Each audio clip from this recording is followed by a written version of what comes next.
Yeah, well, so he has a choice. So, and America then has a choice. So Zelenskyy can keep on fighting. Here's some facts. The average age of a Ukrainian military member is 43 years old.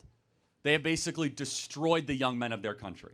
There's hundreds of thousands of young men that have died, millions that have fled their nation. The average age is 43. So they're doing conscripts of people in their late 40s and early 50s to go to the front lines. It's a meat grinder.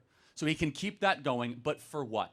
To win back some land that you may or may not win. Then it's America's perspective. We come at the perspective that, number one, blessed are the peacemakers. Number two, what is good for our own country? And the Russian-Ukrainian war has been bad for us at every turn. We're losing the US dollar as the world reserve currency status. It is getting us further and further away from having a back channel to Russia. It's actually put Russia and China closer together.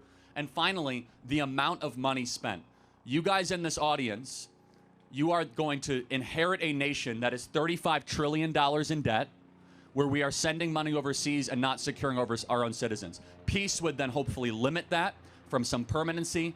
And I'll just say one final thing, and we can, disagree on this. It's easy to say it's a surrender, but it would be a victory for the United States to say that we're no longer sleepwalking closer and closer to a thermonuclear war with Russia. Because Russia is a nuclear armed power, and under Joe Biden, not under Trump, we had American-made missiles that were being launched into the interior of Russia. Imagine right now, everybody, if Russia was launching missiles into the interior of the United States.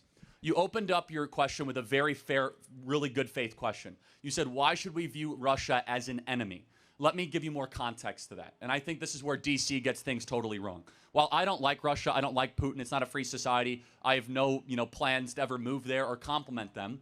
I do think it's kind of weird, the amount of money and attention that Russia gets when almost nobody in this audience has a friend that you've lost to the Russian government, but you do have a friend or a family member that has died because of the cartels and the Chinese Communist Party, with a fentanyl coming into our communities. And so a nation has to choose which enemies are you going to focus on, because we have a lot of them. Is it North Korea? Is it Iran? Is it Russia? Is it China? I think the Mexican drug cartels have done a lot more damage to the people of Tennessee alongside the Chinese Communist Party than the Russian Federation ever will. So therefore, end the war and focus on our true enemies, the Mexican drug cartels and the Chinese party.